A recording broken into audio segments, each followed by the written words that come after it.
রমজান মাসের রোজা রাখার গুরুত্ব ও মর্যাদা সম্পর্কে আলোচনা করার জন্য।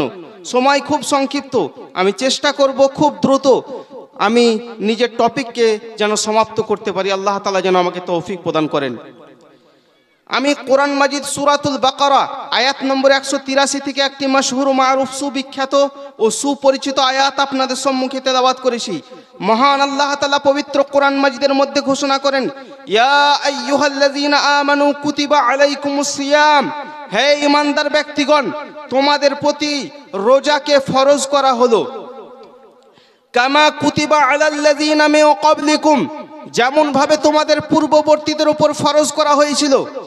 কিসের জন্য ফরজ করা হলো সেটাও আল্লাহ তাআলা পবিত্র কোরআনের মধ্যে বলে দিলেন, লাআল্লাকুম তাত্তাকুন, যাতে করে খোদা ভীরুতা অর্জিত হয় তোমাদের মধ্যে, যাতে করে তোমরা গুনাহ থেকে বেঁচে থাকতে পারো, যাতে করে তোমাদের মধ্যে পরহেজগারি অর্জিত হয়।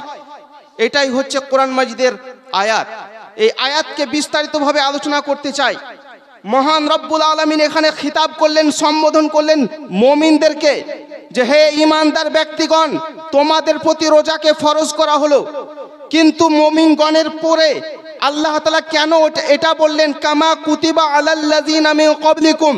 মুফাসসিরে কোরআন আল্লামা মুফতি আহমদ ইয়ার খান নাঈমি রাহমাতুল্লাহ আলাইহি তাফসিরে নাঈমির মধ্যে লিখছেন, কামা কুতিবা আলাল্লাযীনা মিন ক্বাবলিকুম, এই জন্যই আল্লাহ তাআলা বলেছেন যাতে মুমিনদেরকে সান্ত্বনা দিয়ে দেন যে আমাদের প্রতি শুধু রোজা ফরজ নয়, বরং পূর্ববর্তী উম্মতদের উপরেও রোজা ফরজ ছিল, কিন্তু ধরন ছিল ভিন্ন। রোজা সম্পর্কে বিস্তারিত আলোচনা করার পূর্বে সর্বপ্রথম রোজার যে আরবি সওম বা সিয়াম, এটার আবিধানিক অর্থ কি, ডিকশনারি অনুযায়ী এর অর্থ কি? তো তাফসিরে বাগাবিতে লেখা হয়েছে যে আস-সাওম ওয়া সিয়াম ফিল লুগাতি আল ইমসাক, অর্থাৎ সওম বা সিয়াম এটা আবিধানিক অর্থ হচ্ছে বিরত থাকা। আর শরীয়তের পরিভাষায় এর অর্থ কি লিখছেন, অফিস শরিয়াতে আস-সাওমু ওয়া হুয়া আল ইমসাকু আনিল আকলি ওয়া শুরবে ওয়াল জিমা'i মা'আ নিয়্যাতি ফি ওয়াক্তিন মাখসুস, অর্থাৎ শরীয়তের পরিভাষায় রোজা বলা হয়, সওম বলা হয় খাওয়া দাওয়া থেকে বিরত থাকাকে, পানি পান করা থেকে বিরত থাকাকে, স্ত্রীর সঙ্গে সহবাস করা থেকে বিরত থাকাকে বলা হয় নিয়তের সহিত এবং নির্দিষ্ট সময়ে। বোঝা কি গেল? রোজার আবিধানিক অর্থ হচ্ছে বিরত থাকা, আর পারিভাষিক অর্থ হচ্ছে নিয়তের সহিত নির্দিষ্ট সময়, অর্থাৎ সুবহে সাদিক থেকে নিয়ে গুরুবে আফতাব পর্যন্ত বিরত থাকা। কি থেকে? খাওয়া দাওয়া থেকে, পানি পান করা থেকে এবং স্ত্রীর সঙ্গে সহবাস করা থেকে। এটাকে বলা হয় রোজা। আসুন রোজা সম্পর্কে আলোচনা শ্রবণ করুন। এ রোজার ধরন ইসলামে প্রাথমিক যুগে ভিন্ন ছিল।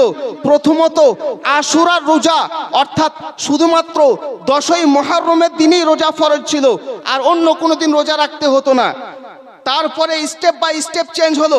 প্রথমে আশুরার দিনের রোজা ফরজ ছিল, সেটা মানসুখ হলো, সেটা রহিত হয়ে কি হলো, প্রত্যেক চাঁদের 13 তারিখ, 14 তারিখ এবং 15 তারিখের রোজা ফরজ হলো। সেটাও পরবর্তীতে মানসুখ হয়ে রমজান মাসের রোজা ফরজ হলো। কিন্তু রমজান মাসের রোজার মধ্যে ভিন্নতা ছিল তখন। ইসলামের প্রাথমিক যুগে রমজান মাসের রোজা আর এখনকার রোজার মধ্যে অনেক পার্থক্য।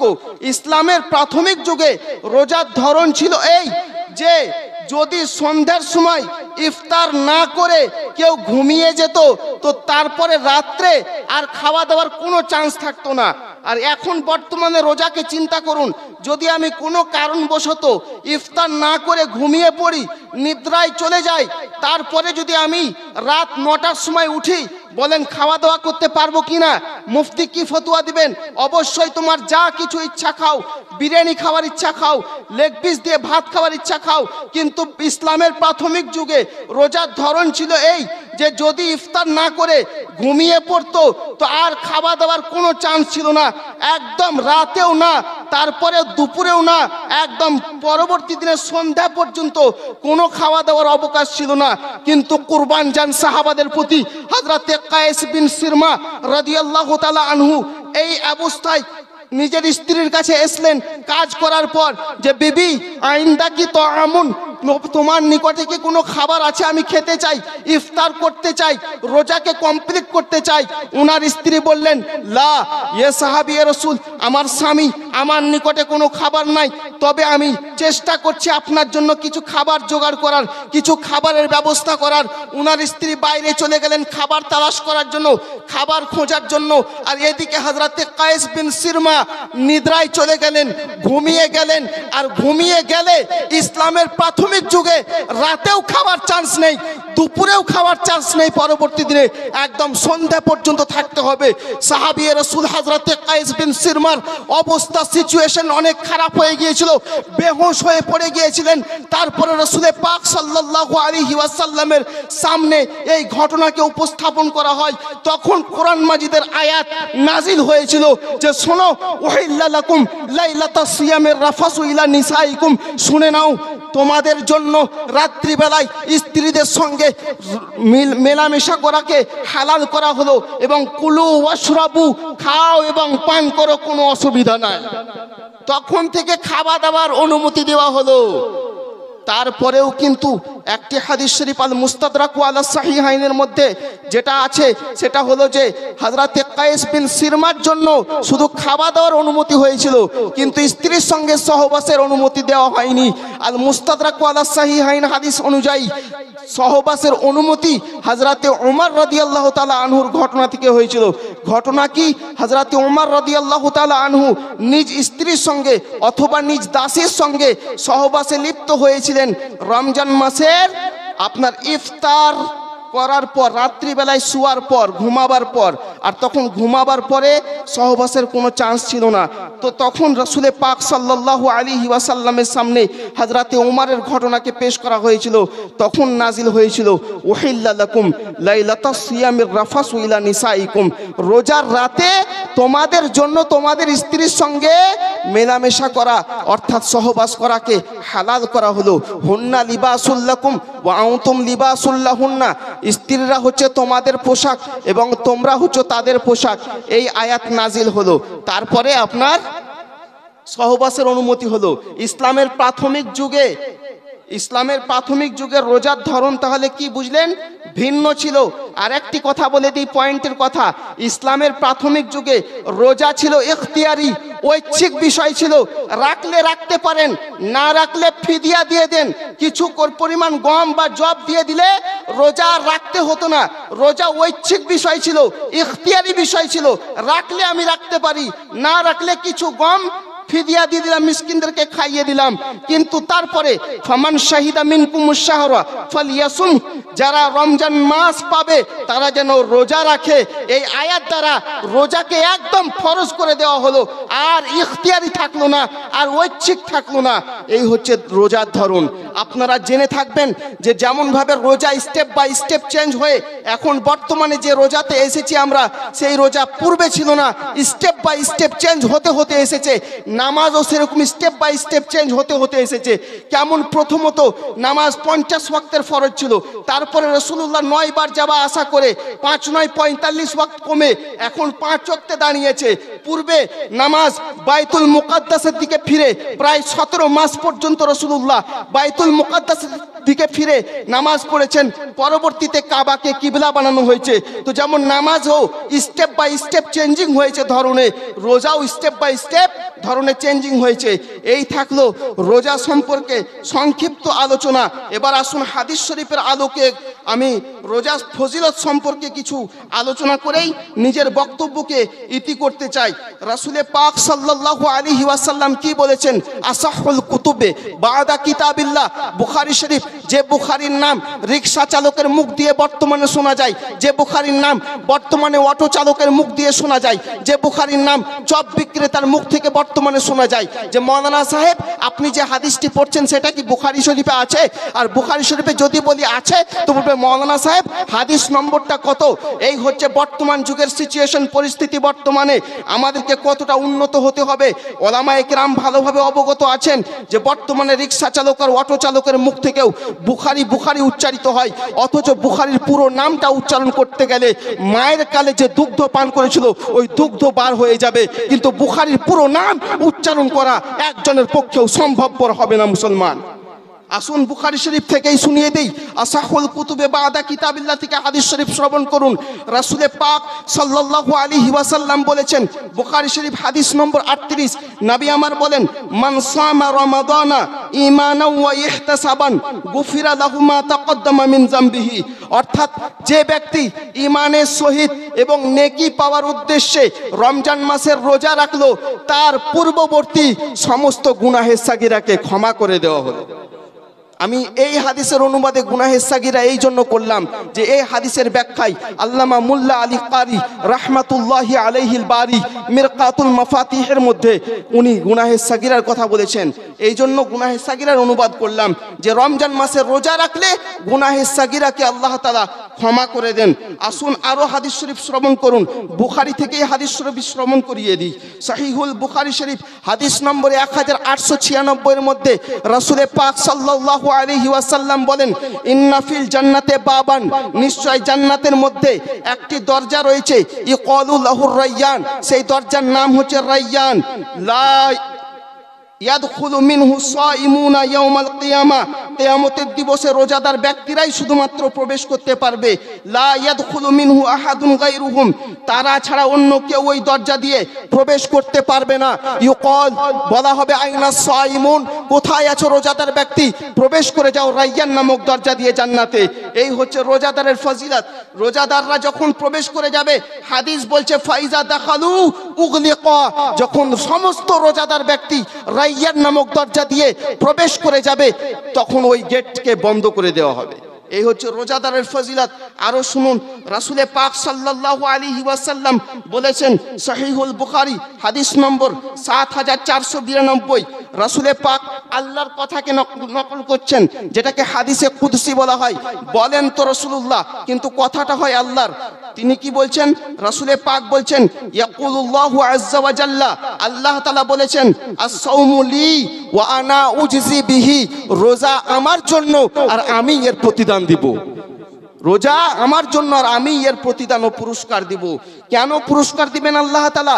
এই জন্য দিবেন, পরবর্তী অংশে এসেছে, ইয়াদাউ শাহওয়াতাহু ওয়া আকলাহু ওয়া শুরবাহু মিন আজলি, কেননা আমি আল্লাহর কারণে সে নিজের শাহওয়াত অর্থাৎ নিজের স্ত্রীর সঙ্গে সহবাস করা থেকে বিরত ছিল এবং খাওয়া দাওয়া করা থেকে বিরত ছিল, পানি পান করা থেকে বিরত ছিল। এই জন্য আমি তার প্রতিদান দিব। ওয়া সাওমু জান্নাতুন, এবং রোজা হচ্ছে ঢাল। এখানে মুতলাকান এসেছে, অনির্দিষ্টভাবে রোজাকে ঢাল বলা হয়েছে। অন্য হাদিসে এসেছে আস-সাওমু জান্নাতুন নার, রোজা হচ্ছে জাহান্নাম থেকে বাঁচাবার জন্য ঢাল। ঢালের কাজ হলো দুশমনের অ্যাটাক থেকে নিজেকে প্রোটেক্ট করা। তো রোজা আমাদেরকে জাহান্নামের আগুন থেকেও প্রোটেক্ট করবে এবং গুনাহ থেকেও দুনিয়াতে প্রোটেক্ট করবে। এই জন্য রোজাকে জুন্নাতুন অর্থাৎ ঢাল বলা হয়েছে। নবী আমার আরো বলেন, ওয়ালিস-সাইমে ফারহাতান, রোজাদার ব্যক্তিদের জন্য দুটি খুশির বিষয় আছে। ফারহাতুন হিনা ইফতিরু, একটি খুশির বিষয় হলো যখন ইফতার করবে। যখন রোজাদার ব্যক্তি ইফতার করে, সামনে কলা, আপেল, আঙ্গুর, বেদানা, কিশমিশ ইত্যাদি সামনে থাকে, তো রোজাদার ব্যক্তির মন খুশিতে ভরে যায় যে এক্ষুনি মুয়াজ্জিন আল্লাহু আকবার ধ্বনিতে উচ্চারিত হবে আর আমি যত সামনে ফল রাখা আছে সবকে খাবো। কতটা খুশি হয়? খুশি হয় কিনা? তো নবী আমার বলছে, যখন ইফতার করে তখন খুশি হয়। ওয়া ফারহাতুন হিনা ইয়ালকা রাব্বাহু, এবং আরেকটি খুশির বিষয়, রোজাদার ব্যক্তি যখন আল্লাহ তাআলাকে দর্শন করবে তখনও সে খুশি হবে। সুবহানাল্লাহ বলবেন না? এবং রাসূলে পাক বলছেন, ওয়ালা খুলুফু ফামিস সাইমি আতয়াবু ইনদাল্লাহি মিন রিহিল মিস্ক। এখানে খুলুফ শব্দ এসেছে। কিছু কিছু যেমন ইমাম ইবনে কাজী আয়াজ, উনি খালুফ পড়েছেন ফাতাহার সঙ্গে, তো জাম্মার সঙ্গে পড়াটাই সব থেকে বেটার। ওয়ালা খুলুফু ফামিস সাইমি আতয়াবু ইনদাল্লাহি মিন রিহিল মিস্ক, অর্থাৎ রোজাদারের মুখে দুর্গন্ধ আল্লাহ তাআলার নিকটে মিশকে আম্বারের থেকেও বেশি প্রিয়।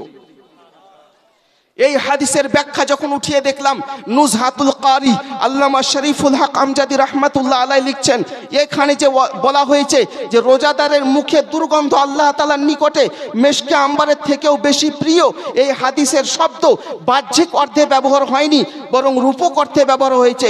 যেমন মেশকে আম্বার খুশবু সকল মানুষের নিকট প্রিয় হয় এবং খুশি হয়ে যায় যখন সে পায় সেই মেশকে আম্বারের সুগন্ধি, তদ্রূপ যখন কোনো বান্দা রোজা রাখে আল্লাহ তাআলাও খুশি হয়ে যায়।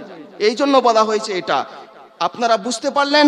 আরো আসুন, রাসূলে পাক সাল্লাল্লাহু আলাইহি ওয়াসাল্লাম, বাস একটি হাদিস, আমার সময় মনে হয় শেষ হয়ে গিয়েছে, আমি জাস্ট আর একটি হাদিস শরীফ পাঠ করে আপনাদের সম্মুখ থেকে বিদায় নিব। রাসূলে পাক সাল্লাল্লাহু আলাইহি ওয়াসাল্লাম বলেছেন, এই হাদিসটি মিশকাতুল মাসাবি হাদিস নম্বর 1963 মধ্যে এসেছে। রাসূলে পাক সাল্লাল্লাহু আলাইহি ওয়াসাল্লাম বলেন, আসিয়ামু ওয়াল কুরআনু ইয়াশফাআনি লিল আবদে। রাসূলে পাক বলেন যে রোজা এবং কোরআন বান্দাদের জন্য সুপারিশ করবে। যে ব্যক্তি রোজাদার তার জন্য কিয়ামতের দিবসে যেদিন সকলের সুপারিশ করা হবে, আম্বিয়া ইকরামগণ সুপারিশ করবেন, তার মধ্যে সিয়াম আল কোরআন অর্থাৎ রোজা এবং কোরআন এই দুটি বিষয়ও শাফাত করবে আল্লাহ তাআলার নিকটে। রোজা কি বলবে শুনুন, ইয়াকুলু সিয়াম, নবী আমার বলেন, রোজা বলবে আল্লাহকে, আয় রাব্বি, হে আমার প্রতিপালক, ইন্নী মানাতুহু তাআমা ওয়া শাহাওয়াতি বিন নাহার, নিশ্চয় আমি এই বান্দাকে দিনের বেলায় খাওয়া দাওয়া এবং স্ত্রীর সঙ্গে সহবাস করা থেকে বিরত রেখেছিলাম, ফাশাফিনি ফিহি, অতএব তার পক্ষ থেকে আমার সুপারিশকে কবুল করে একে জান্নাতে দিয়ে দিন।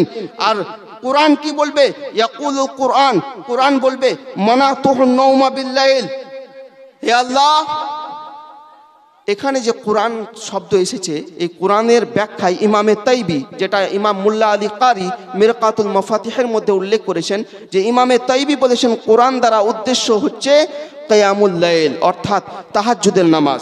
তাহাজ্জুদের নামাজ বলবে মানাতুহুন নাওমা বিল্লাইল, আমি তাকে রাত্রে বেলায় ঘুমাতে দিইনি, নিদ্রা থেকে বিরত রেখেছিলাম, ফাশাফিনি ফিহি, অতএব তার পক্ষ থেকে আমার সুপারিশকে তুমি কবুল করে নাও আল্লাহ। ফায়ুশাফাআন, দুটি জিনিসেরই শাফাত, সুপারিশকে কবুল করে ওই বান্দাকে জান্নাতে দিয়ে দেওয়া হবে। এই হাদিসটি ইমামে বাইহাকি শুআবুল ঈমানের মধ্যেও রিওয়ায়াত করেছেন।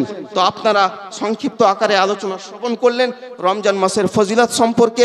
এই রমজান মাস যখনই প্রবেশ করে আল্লাহ তাআলা জান্নাতের দরজাকে খুলে দেন, জাহান্নামের দরজাকে বন্ধ করে দেন।